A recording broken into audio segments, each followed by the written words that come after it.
মনকে শীতল করে দেওয়া শুভ্র তুষারে ছেয়ে আছে দক্ষিণ কোরিয়ার রাজধানী সিউল। গোটা প্রকৃতিই যেন তুষারে আচ্ছাদিত।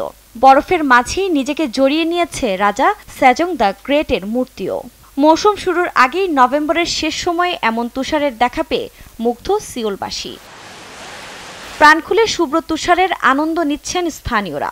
প্রিয়জনকে সাথে নিয়ে বছরের এই সময়টাকে ক্যামেরা বন্দি করছেন অনেকে। তাদের সাথে পরিবারের ছোট্ট সদস্যটিও খেলছেন নিচে পড়ে থাকা তুষার নিয়ে। আবার প্রকৃতির এমন রূপ দেখে আতঙ্কিত অনেকে। এই বছরের প্রথম তুষারপাত দেখে আমি যতটা না আনন্দিত তার চাইতেও বেশি আতঙ্কিত। আবহাওয়া দিন দিন পাল্টে যাচ্ছে। কিছুদিন আগেও প্রচন্ড গরম ছিল, আর এখন হুট করে ভারী তুষারপাত হচ্ছে। প্রকৃতির এমন পরিবর্তন আমাকে সত্যিই ভাবাচ্ছে। দেশটির আবহাওয়া অফিসের তথ্য অনুযায়ী 1972 সালে সর্বোচ্চ 12.4 সেন্টিমিটার তুষারপাতের সাক্ষী হয়েছিল সিউল। 117 বছর পর আবার 18 সেন্টিমিটার তুষারপাত হলো দেশটিতে।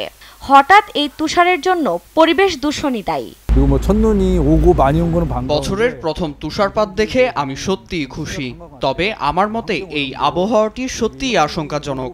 মনে হচ্ছে পরিবেশ দূষণই এর প্রধান কারণ। নাগরিক হিসেবে এই দূষণ রোধে কাজ করতে চাই আমি, যদিও খুব বেশি কিছু করতে পারছি বলে মনে হচ্ছে না।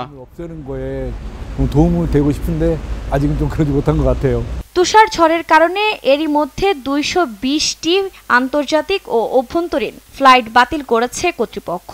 এতে শিডিউল বিপর্যয়ে ভোগান্তি বেড়েছে। বন্ধ রাখার নির্দেশ রয়েছে হাইকিং ট্রেলগুলো। এদিকে বৃহস্পতিবার পর্যন্ত ভারী তুষারপাতের সতর্কতা দিয়েছে স্থানীয় আবহাওয়া অফিস। নিউজ ডেস্ক, দেশ টিভি।